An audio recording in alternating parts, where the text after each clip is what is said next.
Good evening. Welcome to Red Alert for Our Planet, a discussion of the November UN Climate Change Conference held in Glasgow, known as COP26, what the results of this conference were, and what this means going forward. I am Ross Trimby, a member of the steering committee of MetroWest Climate Solutions. This is the 9th in a series of events that we have put on over the last 3 years. MetroWest Climate Solutions' mission is to inspire sustainability, resilience, and equitable communities, and to host timely, relevant programs that encourage people and organizations to get involved in bringing about solutions. MCS is a local partnership of organizations and congregations, including First Parish in Wayland, First Parish Church in Weston, First Parish in Lincoln, the Congregational Church in Weston, SustainableWeston Action Group, SWAG, and a growing list of communities and individuals. Tonight, I am joined by an expert in solutions to the climate change crisis, both internationally, nationally, and on a state level. Phil Giudice, and an expert in sustainability, Remke van Zadelhoff.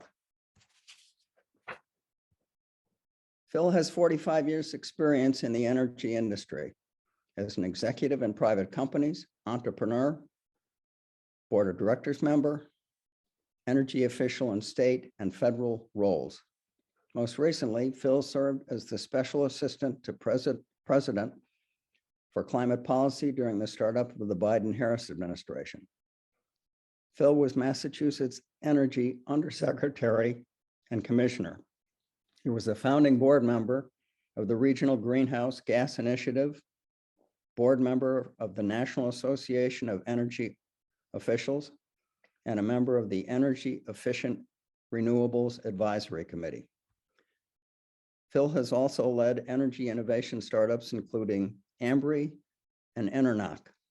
Phil is also the grandfather of 2 toddlers, and he really wants to be able to tell them how he helped bring about a better energy future and climate future for us all. Phil will synthesize the results of the 2021 UN Climate Change Conference. He'll describe why this conference was important, and then he will discuss where the US will go from here. Remke is an experienced corporate sustainability expert with 15+ years experience in finance, strategy, and sustainability development in both corporate and nonprofit settings, both in Europe and in the US. She is founder of Good Clout Consulting. She uses her background to help small and medium-sized companies across industries to drive and scale for positive social and environmental impact. Remke teaches environmental sustainability at Boston University's Questron School of Business and is a co-founder of the SustainableWeston Action Group, SWAG. Remke will collect questions that you have all placed in the Q&A during Phil's presentation, and at the conclusion of Phil's talk, she will then conduct a question and answer session with Phil. We thank you all for coming, and we thank both of our panelists for being here. And now, Phil, the floor is yours. Thank you, Ross, and thank you to the MetroWest Climate Solutions Group for inviting me to be here tonight. The work that small groups do in communities around the world is really important, and it may not always feel that way, but it's really part of what's leading all of us to a better energy future. So I applaud the efforts and encourage continuing them. The COP meetings, COP stands for the Conference of Parties, was formed under the United Nations Framework Convention on Climate Change, which was, that convention came together in 1992 and had about 165 countries participating in that. Today, about 195 countries participate, and they had representatives at Glasgow.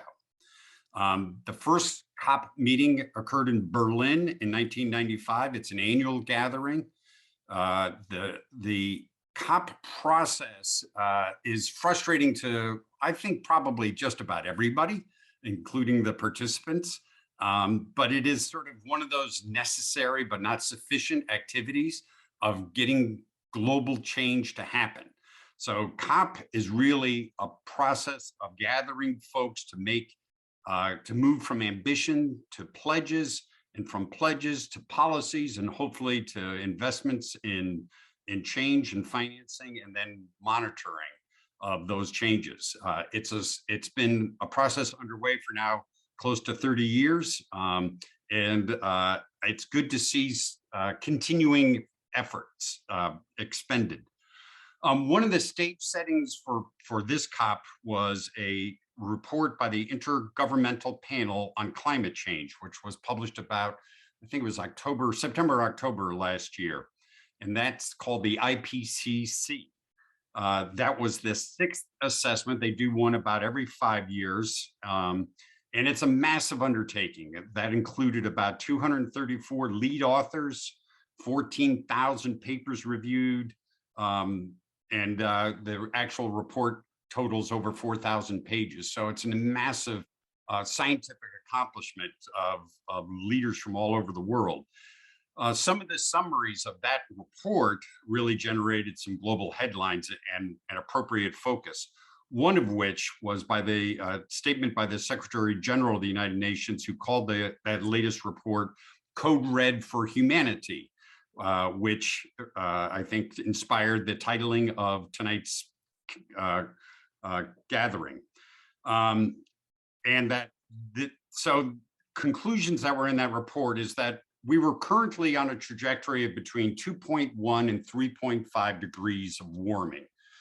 That report affirmed that it will be possible to hold to a 1.5 degree temperature increase, but we will need to make steep cuts in our emissions fast.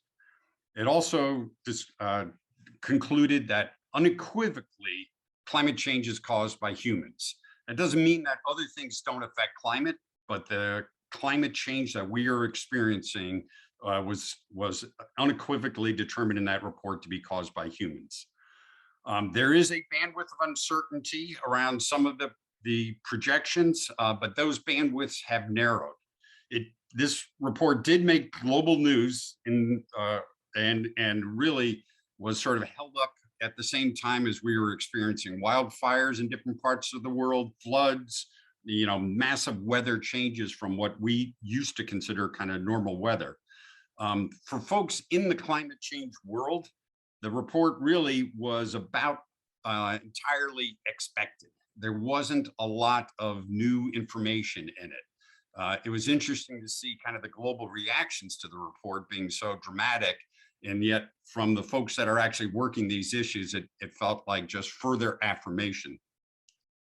So Paris was the first conference of parties, COP, where joint commitments were made, albeit all of them voluntary. Initially, those commitments were made under the consideration that maybe if we got to 2 degrees of global warming, for context, we've now warmed at about 1.2 degrees since the beginning of the industrial age. So if the initial presumption was maybe 2 degrees would be enough, it would be good enough to only warm up 0.8 of a degree further. That objective was rejected in Paris, and the adopted goal is to go to 1.5 degrees. Doesn't mean we had the pledges then to get to that 1.5 degree goal, but it was really clearly determined that that's the trajectory that we need to get on. Before Paris, the Conference of Parties in Paris, we as a planet were on a trajectory that many projected out to be about a 4 degree temperature increase. And I know these are tiny numbers, 1 degree, 2 degrees, 4 degrees, and it feels kind of like, what's a big deal with a little bit more warming, especially on a cold January night tonight. A few more degrees warming might feel nice to us. For context, the implications of warming temperatures are massive in terms of what they will do to our economy and our planet and our ability for many, many species, including potentially a significant number of humans, to be able to survive on it. And for context, just as a point of reference, the glacial period on the planet lasted from about 120,000 years ago to 12,000 years ago, and included ice as thick as 2 miles above MetroWest here. And that temperature at those times was just 5 degrees different than the temperature today. So these small numbers have sort of massive potential impacts in climate. COP26 occurred in Glasgow. It was the first couple of weeks of November. It had been scheduled to occur in April of 2020, but it was delayed due to COVID. 25,000 delegates, official delegates, were there, including about 100 plus heads of state and about 75,000 others who were there to make their voices heard.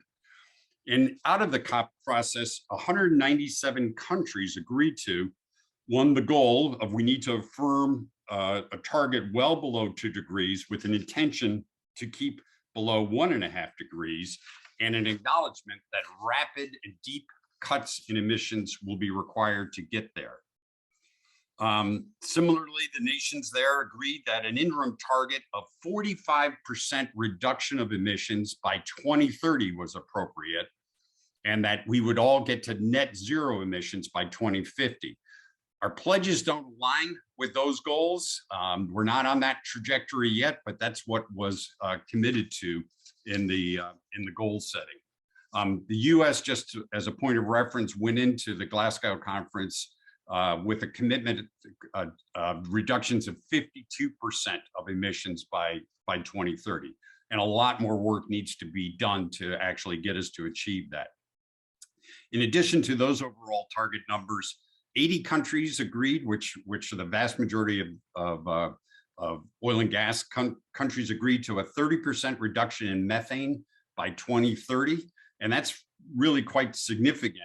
Methane is about 75 or 80 times more potent as a greenhouse gas in terms of trapping heat than CO2. So it's a very significant molecule. And that's a pretty substantial cut. It's a little bit, and it is actually being translated in the US and in other countries with very specific controls. Methane is natural gas, and a lot of that methane comes out of leakage at the wellhead or in the pipeline systems, a lot of it at the wellhead, and used to be significant amounts were flared off, but that has been reduced. More needs to be done. In addition, 100 countries accounting for about 85% of the world's forests, including Brazil, pledged to end deforestation by 2030. That has been a major contributor to greenhouse gas emissions, the deforestation, when it's typically rainforest going over to cropland that has been driving that. So that's a very significant commitment. In addition, carbon market rules for the first time were established so that there's some framework for potentially trading carbon reductions around the world from country to country. Climate finance and climate aid commitments were increased. They were set back in Paris, and they were increased at this time. It's unclear, not a significant amount of what was set in Paris was actually implemented, and it's unclear to me how much of this will actually get implemented. There was a significant push to have a commitment to phase out all coal-fired power plants. That did not get adopted. But instead, the language phasing down coal-fired power plants was adopted. Sustainable agriculture, movement to more electric vehicles, and other elements were also committed to at the COP gathering. So, lots of positive steps. It's clearly not sufficient, but certainly good continued steps along a global process. The U.S. went into this the Glasgow conference not as kind of fully without sort of all the armaments that was desired. The US did make a commitment to go to the 52% reduction in, it's called the nationally determined contribution in emissions by 2030.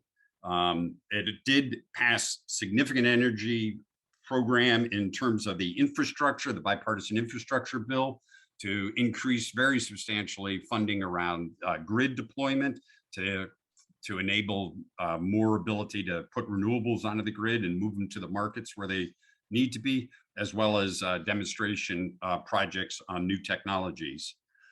Also, a very significant executive branch commitment, which I can talk about in a minute. And it also had John Kerry and his team. I worked with him a little bit when I was in the White House, and I'm just so amazed by him as a 77-year-old individual driving change and really committing to it. I know several of the members on his team, and we were chatting afterwards, and they were talking about negotiation sessions that went to 3 a.m. in the morning, multiple nights in a row, and one-on-one sessions between China and the United States to get new commitments from China to push, to work together to push their emissions down. And they did come out of those discussions as a side joint declaration on collaboration to reduce emissions over the next decade. So, President Xi was not at the meetings. A delegation was there from China, and it was really pretty amazing to see the work that went on to trying to put that in place. So all in all, as I look at the Conference of Parties in Glasgow, it was good. It's not enough, but it's continued keeping the spotlight on what needs to happen on a global basis. And in the absence of sort of a good, clear mandate globally, I'd point to a lot of things that are moving in the right direction. One is the cost and also the deployment of renewables worldwide, including in the United States, has been increasing very substantially. In the 1990s, solar was costing on the order of, at the manufacturing plant, on the order of $10 to produce 1 watt of solar panels. Today, it's less than 25 cents, so a massive decrease in price and very substantial increases in deployments on a worldwide basis, and much more to be done there. There's some trajectories I've seen of upwards of, we've been moving from a world of, in the US, of about 20 gigawatts, 20,000 megawatts of new renewable projects every year being implemented, being built and coming online. And I think last year was on the order of 60 gigawatts, and hopefully that trajectory will continue into 70 and up to 100 gigawatts a year of new renewables, which is very substantial growth. Similar price decreases in cost for offshore and onshore wind projects.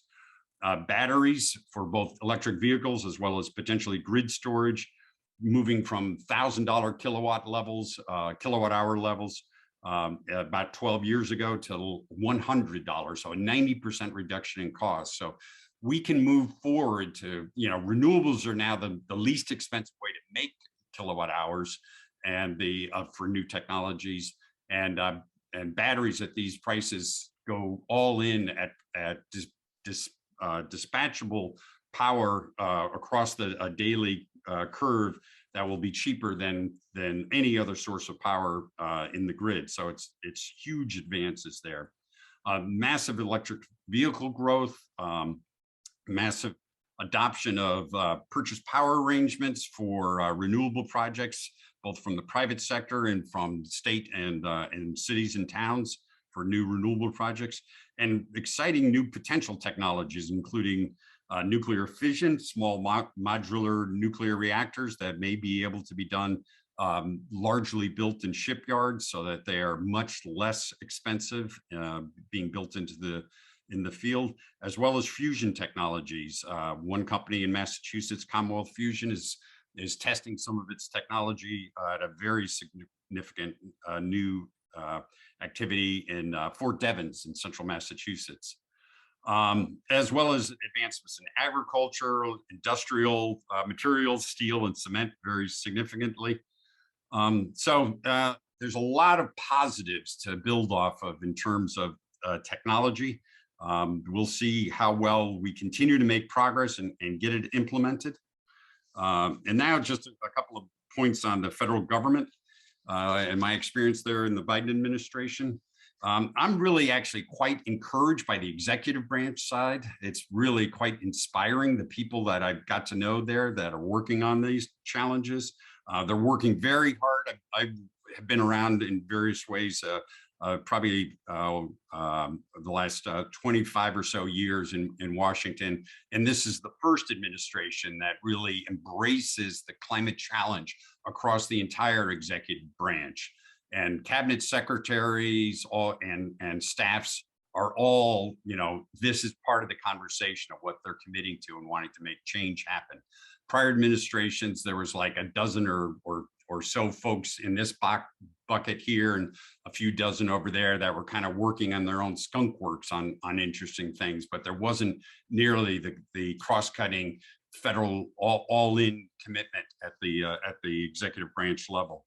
One example is that every month, Gina McCarthy, the climate czar, hosts a National Climate Task Force meeting.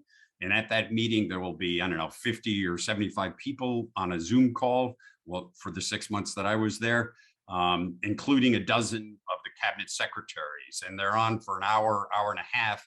And it's fun to watch them both taking pride in the things that they're doing, chiding each other and prodding each other on to figure out what more could be done under the current circumstances, making commitments to be able to report back to, and all of their staffs being there to sort of take it all down and continue to make sure we're making the kinds of progress that we need to. So it's really quite encouraging.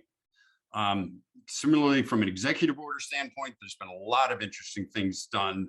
Department of Interior has moved forward on offshore wind leases at a very significant level. Carbon-free electricity has been signed into an executive order to move the federal government's electricity to carbon-free electricity. I think it's by the 2030, 100% carbon-free. Maybe it was 2035. And at least half of that being matched 24/7 with the load. So quite exciting stuff. The Loan Program Office in the DOE massively revamped. It hadn't done any new projects, I think, in almost 10 years.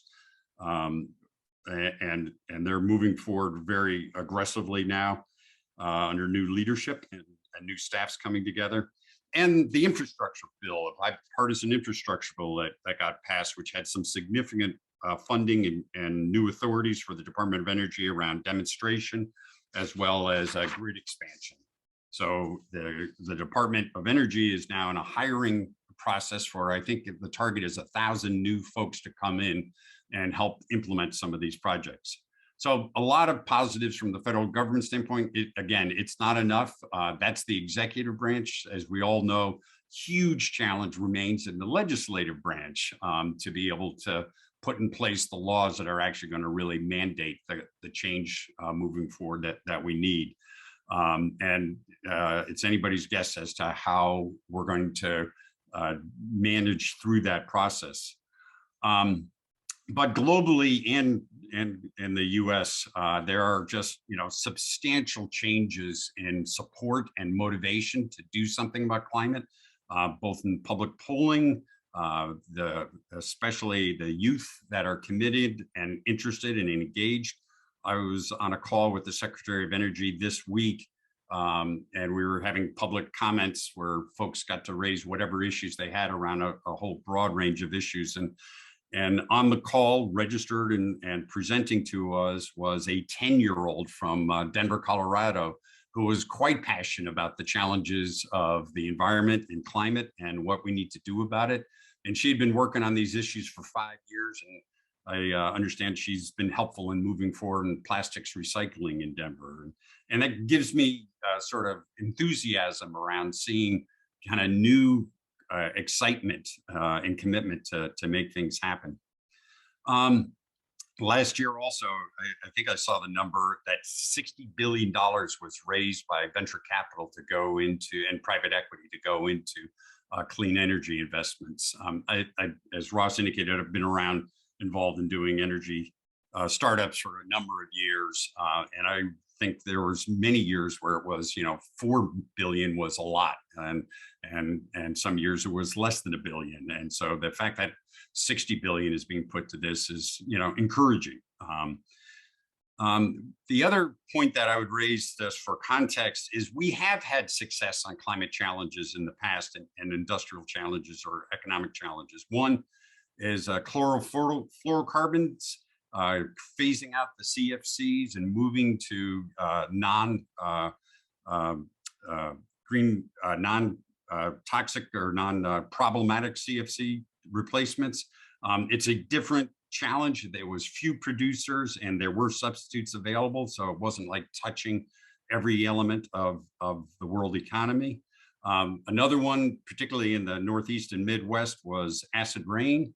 This goes back to George Bush Sr. time, which during his time an SO2 market was put in place. So sulfur dioxide market was put in place.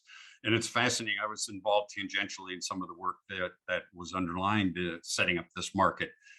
At the time, it was expected that SO2 costs to reduce SO2 would cost on the order of, I think it was $2,000 or $3,000 a ton.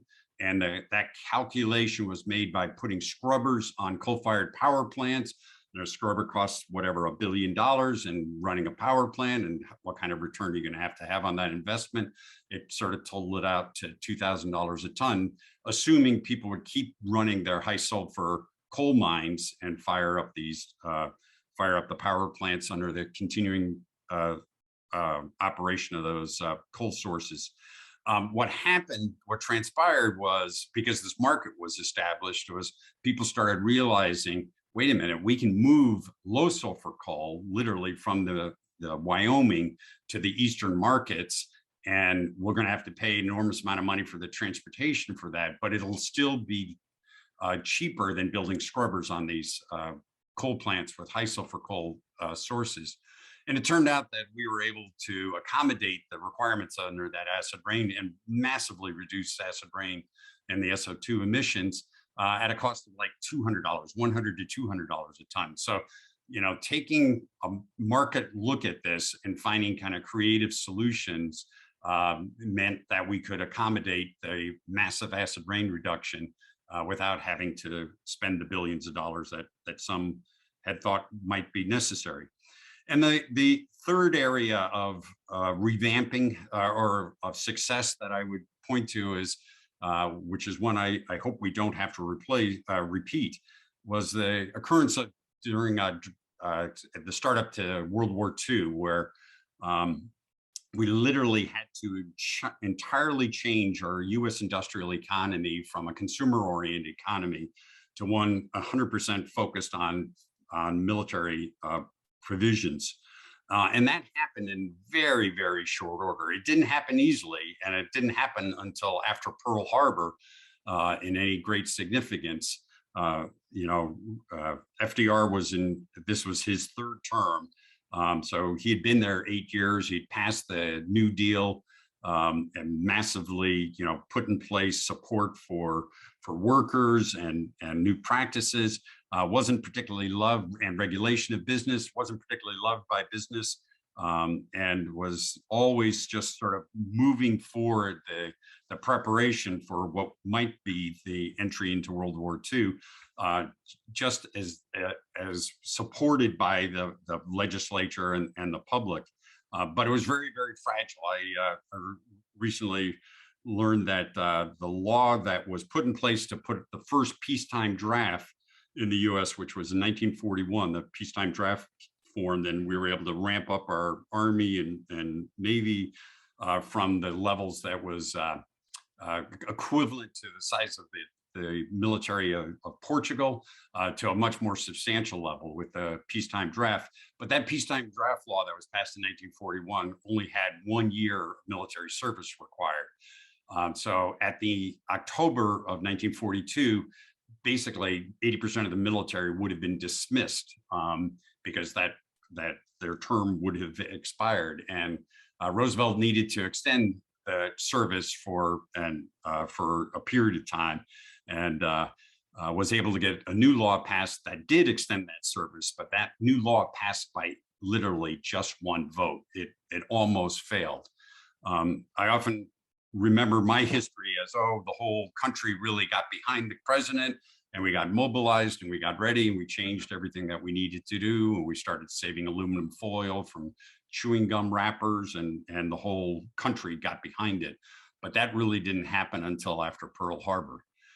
So the question in the back of my mind is always what's going to be the equivalent potentially that's going to really ramp up the commitment from the country. So challenges that are in front of us include the legislature. We have a very split legislature with the 50-50 Senate, and one party, the Republican Party, is wanting to just block everything that is being put forth in front of them. It's tough to win that, even though there's been a lot of Republican support for a lot of what is in climate change initiatives, but it's hard to get anything through our Congress as we watch every day. And the incumbents, this is going to be disruptive to all kinds of incumbents. There will be new business models that will be required. We won't be putting natural gas in pipes and delivering it to everybody's homes and businesses like we do now in a zero emissions world. We're going to have to go to very different technologies and options, electrify enormous amounts. We're going to be, people are making internal combustion engines, won't be making internal combustion engines in this new world with the zero emissions. So there's lots of disruption at all kinds of levels. A third major challenge is not in my backyard, which we all live with. The reality of putting any kind of infrastructure pretty much anywhere is resisted by folks, and that's understandable. You know, people don't want transmission lines running down their backyards. Maybe we can underground a whole lot more of them, and that will be less confrontational. But similarly, I mean, when I was in state service, we targeted taking every capped landfill in the state and putting solar projects on top of those capped landfills, as long as it was, you know, engineering wise able to do that. And there was one landfill in Western Mass that looked promising that local neighbors were upset about. They didn't want to have solar panels on top of their landfill. And it was like, we're going to have to make sacrifices and make choices. And then communication challenges, I think, is just really, really hard to figure out how best to communicate the science and the disruptions that we're going to be making here in a way that people can listen to them and realize that there's a better future for us all, even though some parts of it are going to be tough to adjust to. I recently saw the Leo DiCaprio movie Don't Look Up, and those communication challenges are mirrored very much in the climate change world. But in summary, I am I'm not either optimistic or pessimistic about our future, but I am working as hard as I can to make positive changes happen. And I encourage all of us to do that. And I know that there are lots and lots of potential ways to create a better energy future for us and grow a very strong economy for us all. And look forward to continuing that process to hopefully get good outcomes. Again, thank you for your interest. Thank you so much, Phil, for that. Well, first of all, for being here tonight with us and for all your work on very important topics, for this nice overview of COP26 and its outcomes. Also the hope you give us with all the good work that's going on, and then the challenges that are in front of us that we still need to tackle. And so thank you for all that. It was really insightful and helpful. I'm sure everybody was listening intently. So I'm gonna move to the chat. So we have a number of great questions that have come in. I want to say to everybody, if you have questions, feel free to just put them in the Q&A. We will collect them and I will try to get through all of them in the time we have left in this webinar. But thank you for the ones that are already out there. So starting with this one, kind of on China. So you mentioned China. You know, some people argue that the real global carbon reduction challenge today is China and India. But they aren't doing enough. They have stepped up in some parts of the commitments that were made, but in others they were left out, or in fact they didn't really show up. They sent a delegate, right? So what's your take on that? How do we engage them? Yeah, China is a very complicated question. I've been there a handful of times, maybe a couple of handfuls of times for different business initiatives. So a couple of things. One, China actually is making massive investments in clean energy technologies. They are probably, I don't know, at different elements of the supply chain. They're probably 75% of the solar production worldwide. They're maybe not the overall battery, but certain elements of battery manufacturing, they're like 80 or 90%. They're like 60 or 70% of the market for electric vehicles. The amount of investment that China has made in clean energy and the deployment that they've done in China is massive. It is a country of 1.3 or 4 billion people. We're a country of 330-ish million people. They consume one quarter of the energy and emissions per capita that we do. And they are the largest producer. About 20 years ago, as they really started ramping up their economy, they decided to adopt as their basic technology coal-fired power plants, domestic coal and imported coal. They used technology that was kind of at best 1950s vintage technology from air pollution control. They were just go, as fast as they could, as quick as they could build up their electric grid. And it's a massive problem for them as they kind of move forward.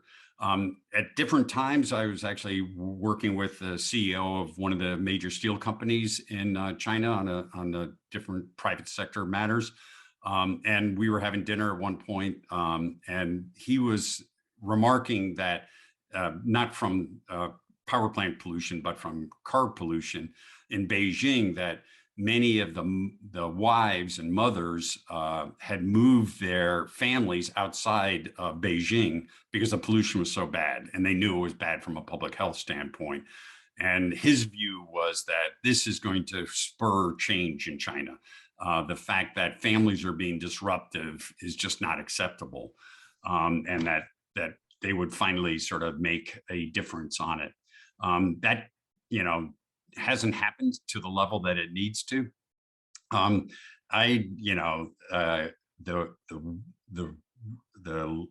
leadership of President Xi there is so much about control and continuation of the power of the central party there, the committee, and it's not clear to me how they're going to sort out the competing demands here. There's very limited levers of outsiders to really kind of push on that.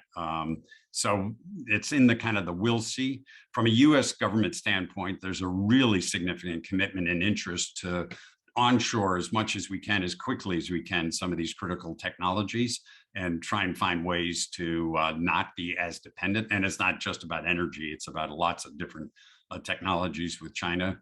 But we'll see is the short answer. I know there's leadership there that cares very much about making a difference around climate, and they do it for all kinds of different reasons, including they see, phenomenal business opportunities on a worldwide basis with success. But they're not on that track at this stage at all yet. Right, thank you for that. Moving on to the next question. So here's a question. Do COP and the US federal government also address adaptation, or is most of their work focused on mitigation? Yeah, it's increasingly looking at both. I think about 15 years ago or so, when I was involved in Washington a bit, and from a state standpoint, adaptation was not really a focus, and it was almost seen as if we get really started talking about adaptation, we'll lose our ability to actually mitigate and put in place technologies that would actually reduce the emissions and kind of, but that's not the case anymore. And I think that there's very significant efforts on adaptation as well, especially as it relates to coastal cities and communities, but for that matter, also things like siting infrastructure in fire regions, the new fire regions, and figuring out what to do about massive droughts that might continue for long periods of time. So yes, it is. It's both. Okay. Then a question about putting a price on carbon. Obviously, you were involved in the regional greenhouse gas initiative here in Massachusetts. Great. So what role does putting a price on carbon have on driving societal transformation? How can we best internalize the price of carbon for every business and government? Yeah, in my sort of naive look at the world, it's like, let's put a significant enough price on carbon, and let's let that price on carbon be clearly known and escalating over some period of time, so everybody can plan on it and internalize it.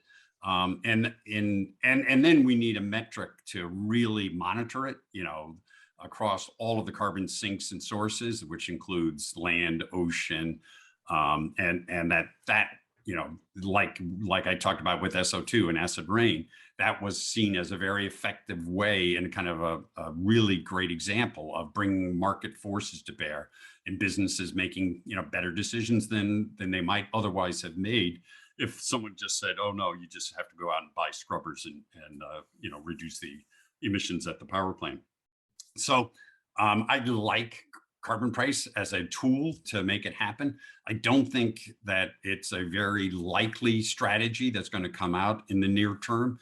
I think that there's a lot of skepticism around particularly corporations and the way that some of the carbon pricing mechanisms have been put in place in different parts of the world, where companies were able to get kind of free revenue. They were bad emitters, and all of a sudden they got revenue streams by emitting carbon. That was just sort of delegated to them, and they didn't necessarily change their practices. European trading scheme has been around, I think, 15 or 20 years now. Initially, so it's a carbon price kind of continent-wide with lots of details that are important in terms of transitions and who's affected and how it's controlled and monitored. But and for a long period of time, it was trading at levels that just didn't make any difference in anybody's sort of planning. So it was, just a very few dollars or euros per ton of emissions. It's in the recent years has come up substantially, but I haven't, and it's being internalized and it's sort of affecting some decision making. But I haven't seen it kind of motivate the level of implementation of alternatives as I would have expected. And I think that it's not an either or. I think we need mandates to reduce emissions, and I think they need to be targeted around specific sectors, like adopting 100% EVs by 2030 or 2035 or whatever's the right time frame, and phasing out all coal-fired power plants in markets where we can do that. It would be nice, in my mind, if we could just set a global carbon price, not worry about leakage from one geography to another, and have it affect all the sources and sinks. But we're not on a path to be able to make that happen in any reasonable time frame, and I don't want to wait for that. I'd just as soon move forward with the other things that we could do right now. Yeah.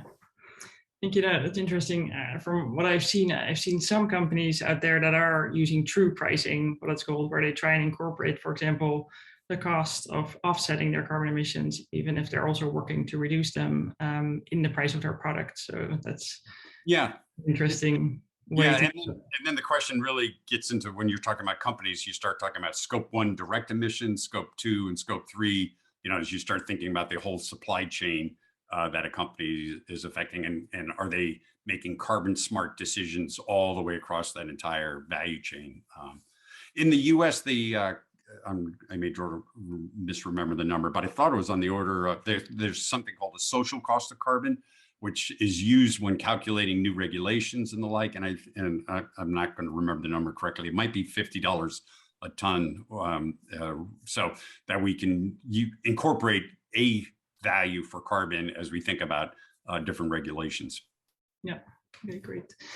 All right, another question here on your thoughts about the proposed CMP power line from Canada to Lower New England, recently voted down by the voters of Maine. Yeah, so we need more transmission lines. We need to be interconnected with our, way broader geographies, and not just we, New England.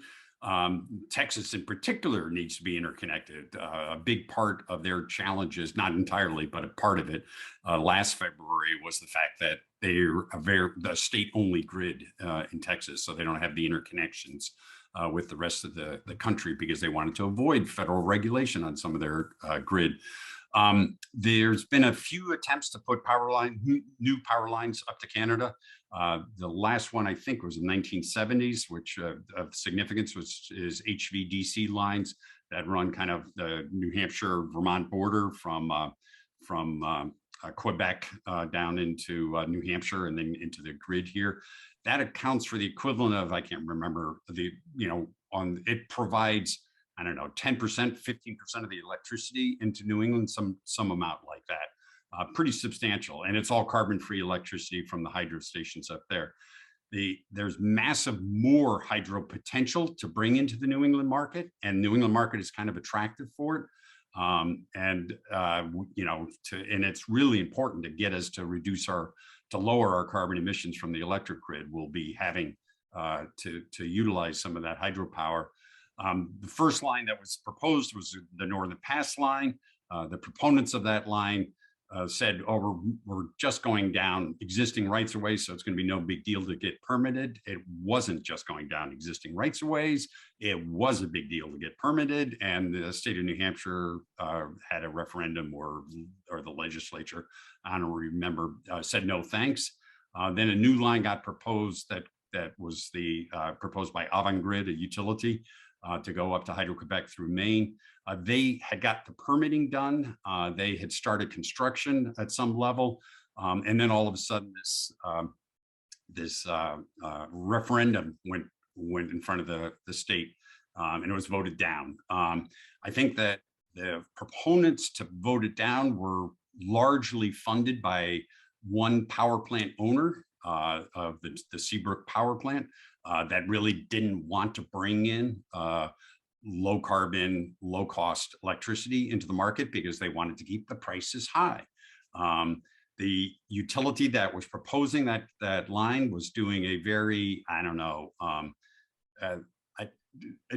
in retrospect, but even at the time, I don't think they engaged productively with locals about what that line was about. I think they assumed that because they had their permits and they were under construction, it was going to go forward. So they didn't get in the education process. They didn't, make the connections to the local communities to make it happen. I don't know the details of the line in terms of its siting and whether there was better sightings that could have been forward. But the sort of as a distant observer, it's sad. I've dealt with utilities around the country that say, well, we've done all the renewables we can do in our territory, so we are going to only get to this level of emissions reductions. And I go, wait a minute, what about the renewables that are, 500 miles away and it goes, oh, well, that's too far away. We really can't do that. And it's like, yes, we can. We're moving power all over the country or over much of the country, but we got to sort of re-envision some of those markets and challenges and opportunities. And again, maybe we have to bury a bunch more of these lines than we were comfortable doing in the past. And maybe we got to get really smart about how to bury it cost effectively. So I think that more needs to be done. I, as one, was disappointed that we don't have more hydropower coming in from Canada. Okay. Thanks. All right, moving to this question here. How do you engage with American corporations and companies lobbying against US climate goals and plans? One of the most influential lobby groups is the American Petroleum Institute. Yeah, so I have engaged with them a few different times. It's an interesting set of conversations. My first job out of college, I was a geologist for Chevron. And so I know some of the folks in that world. They are less anti-climate than they used to be, which is great because they were very anti-science and anti-climate. Now, many more of them are trying to figure out how to sort of accommodate change in their business models. And there's been some massive changes. I mean, Shell, had a lawsuit in Europe that basically said, you guys aren't taking climate seriously enough, and you've got to change your strategies to accommodate that.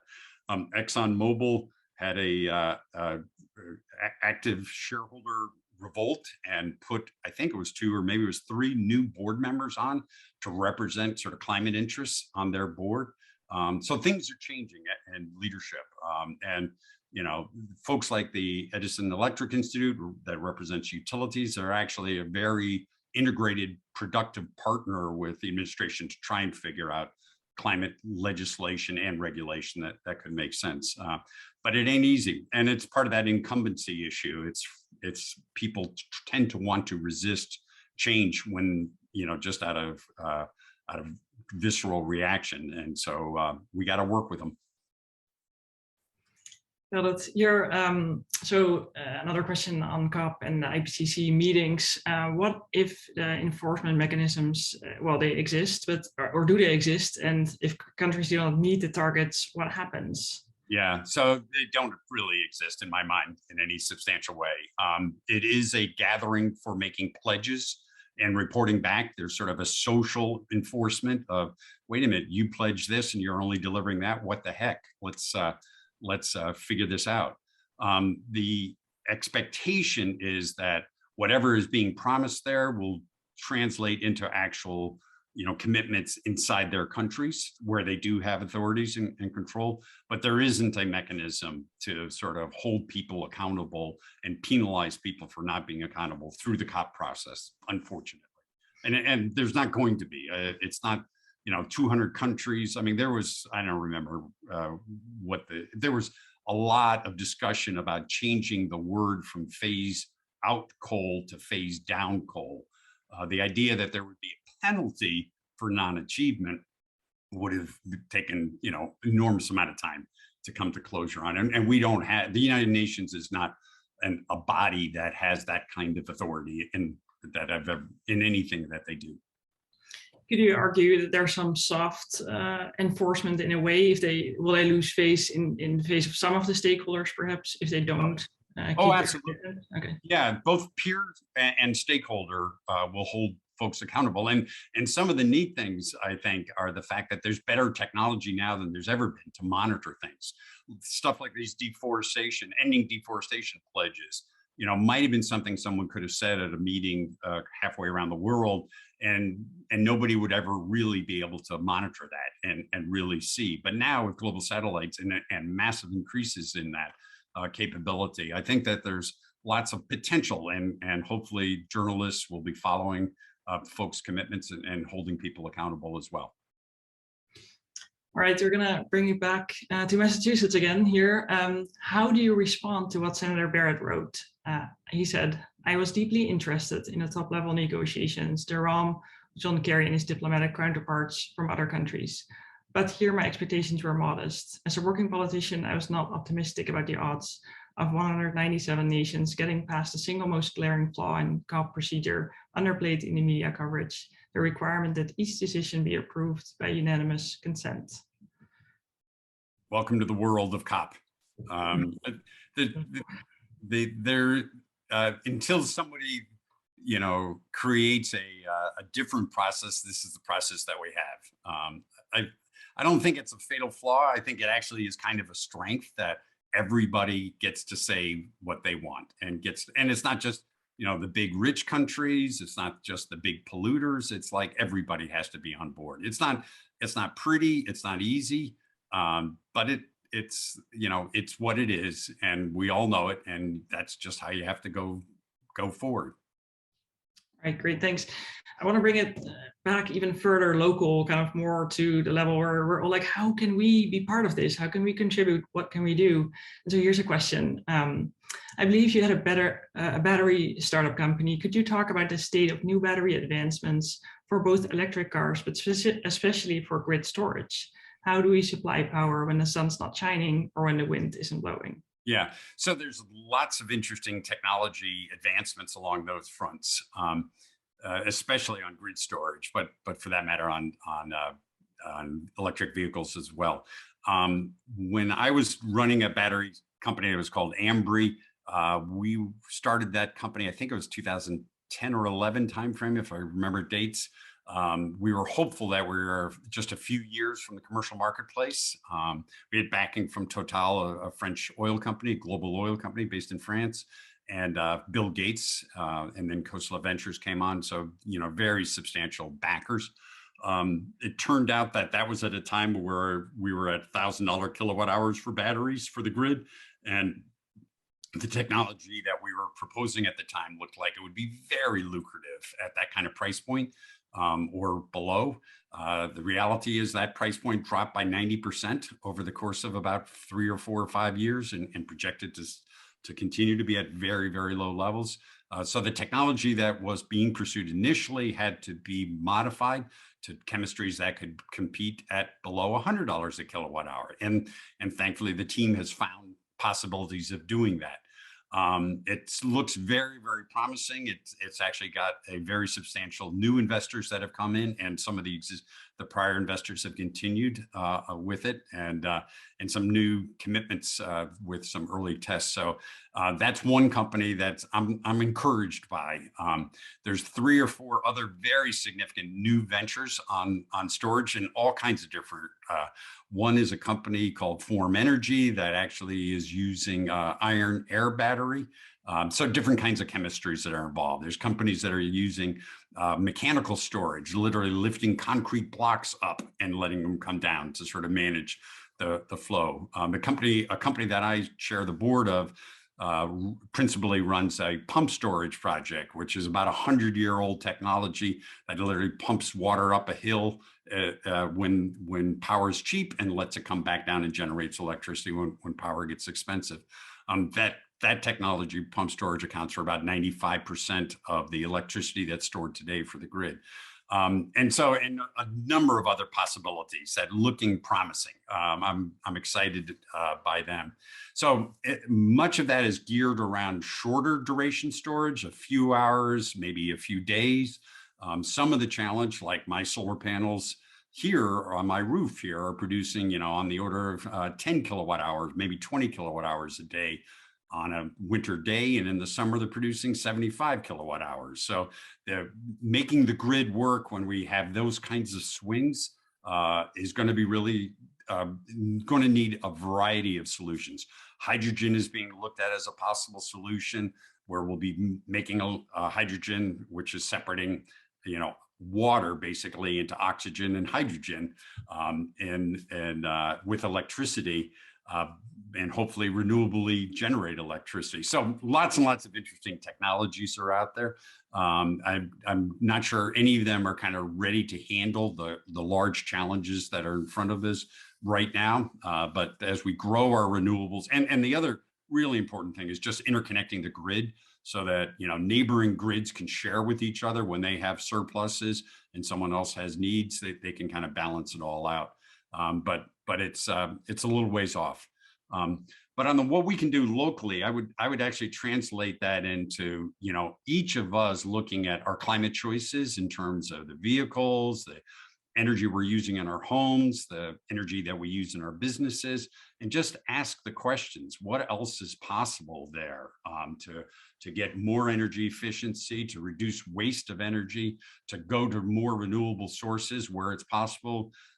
Over time, we're going to be electrifying an enormous amount of the end use demands, like transportation, like cooking in homes, like heating in homes. And so, at the right time to be looking at those possibilities for their own decisions. And not getting on airplanes as much is probably a big thing for some folks. So there's lots to be done. Great. I'm just keeping an eye on the time here. I think it's already top of the hour. We still have a couple of questions, maybe finishing with one. Let's see. I had one more kind of, at our personal level kind of question. What role do forest ecosystems offsets have in our journey toward net zero? For example, should I be purchasing carbon offsets when I fly, for example? Yeah, I'm not wild about carbon offsets myself. I haven't looked into them recently, so I suspect they are way better than they were 5 or 10 years ago. When I looked at them at some level at that point, they felt flaky to me at that point, and there wasn't good enough third-party verifications.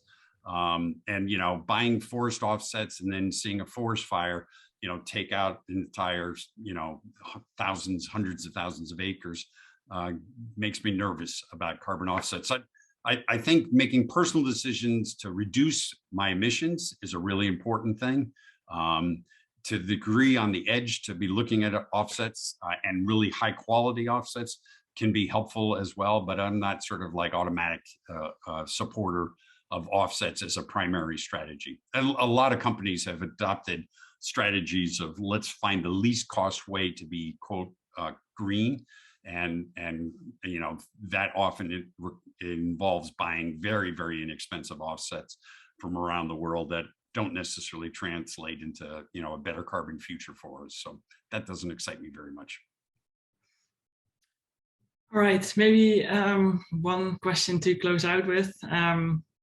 Well, here's an interesting one. What scares you and what makes you confident about our future? Yeah. So I'm not particularly. Let's finish with the confident part. Yeah. Yeah, I'm not particularly confident about it because I know all the things that we have to get going on, and we're not there yet. So I'm optimistic in that there's a lot of levers that we can pull and a lot of people that are working to kind of make this happen. But it scares me that we just get too sort of slow and sort of too scared of making change because some of it's going to be hard and sort of holding on to the status quo. I mean, I'm scared every day I look at the newspaper or listen to the news and see the nature of discourse around the world on not just, on all kinds of matters of importance, on racial inequality, on racial matters, on all kinds of aspects. Some of the debates around COVID have just shocked me in terms of why is this stuff so difficult somehow, and why is it so polarizing? So that scares me. Perhaps maybe just one final question, then we wrap up. What do you like? What are 3 recommendations you can make for all of us that we can do in our own lives, in our own community and environment to help? Yeah. Support political candidates that care about this and are committing to take action on this, both locally and state level, I think is really important. Adopt whatever practices in your own home, in your own business that can be lower emissions is a good thing. A lot of great resources out there to look at. There's an organization that I'm involved in as an advisor called Mass Energize that works with a lot of communities on different programs that are available to them, and kind of look at that, things like energy assessments of homes and the like, and take action on things that are available to them. So don't wait. Well, thanks so much, Phil, for sharing all your expertise and knowledge. It's remarkable. Thank you. I really appreciate it. And I think everybody with me, we're gonna stay actionable, all of us. And I'm looking forward to maybe next year, because there's another COP next year, right? When they have to do their commitments. Yeah, it's at Cairo. It's in Cairo next year. So we'll see how that all comes together. Great. Well, be well, everybody. Thanks. Thank you. Remke, and thank you, Phil, very much. And as of right now, for all of you out there that have joined us this evening, if you have other questions, you can get some further information by going to the MetroWest Climate Solutions website and see what programs we have in the future. So thank you for joining us. Thank you both for a very stimulating discussion. And I think that's good night for tonight. Good night, all. Happy Sunday. Yeah, take care.